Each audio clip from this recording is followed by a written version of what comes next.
प्यारे बच्चों अस्सलाम वालेकुम। आज के वीडियो में हम क्लास 4th एनवायरनमेंट साइंस पढ़ेंगे। आज का टॉपिक है एनर्जी गिविंग फूड्स। कल के वीडियो में हमने बॉडी बिल्डिंग फूड्स के बारे में पढ़ा है, तो आज हम एनर्जी गिविंग फूड्स के बारे में पढ़ेंगे कि एनर्जी गिविंग फूड्स क्या होते हैं।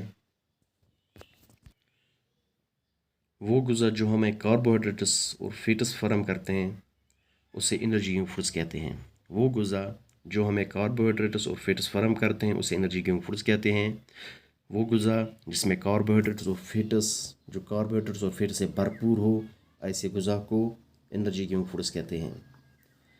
कार्बोहाइड्रेट्स और फैट्स हमें तवानाई फराहम करते हैं, यानी जिस ग़िज़ा में कार्बोहाइड्रेट्स और फैट्स हो तो उससे हमें तवानाई हासिल होती है। यानी जब हमें कोई भी काम करनी हो, यानी बहुत सारे काम करते हैं, फिज़िकल वर्क करते हैं, खेलते हैं, पढ़ाई करते हैं, दौड़ते हैं, तो इसके लिए हमें तवानाई की ज़रूरत होती है। ये सारे काम करने के लिए हमें तवानाई की ज़रूरत होती है।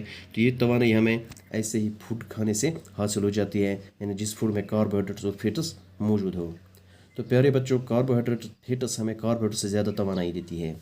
फैट्स हमें कार्बोहाइड्रेट से ज़्यादा तवानाई देती है। अगर फैट्स जिस्म में इस्तेमाल ना हो तो इससे जिस्मानी वज़न में इजाफा होता है, जो सेहत के लिए अच्छा नहीं होता। यानी अगर फैट्स जिस्म में इस्तेमाल ना हो तो इससे क्या होता है, हमारे वज़न में इजाफा होता है, हमारा वज़न बढ़ जाता है, जो हमारे सेहत के लिए अच्छा नहीं होता है।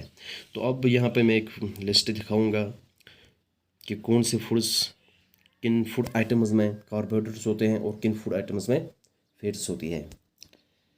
Wheat, rice, sweet potato, sugarcane extra, ये वो फूड आइटम्स हैं जो कार्बोहाइड्रेट से भरपूर होते हैं। फिश, एग, ऑयल, घी, बटर, चीज़ एक्सेट्रा, ये वो फूड आइटम्स हैं जो फैट से भरपूर होते हैं। तो इस फूड की हमें बहुत ज़रूरत होती है, इससे हमें तवानाई हासिल हो जाती है। तो अब हम इंशाल्लाह कल यानी नेक्स्ट वीडियो में प्रोटेक्टिव फूड्स के बारे में पढ़ेंगे।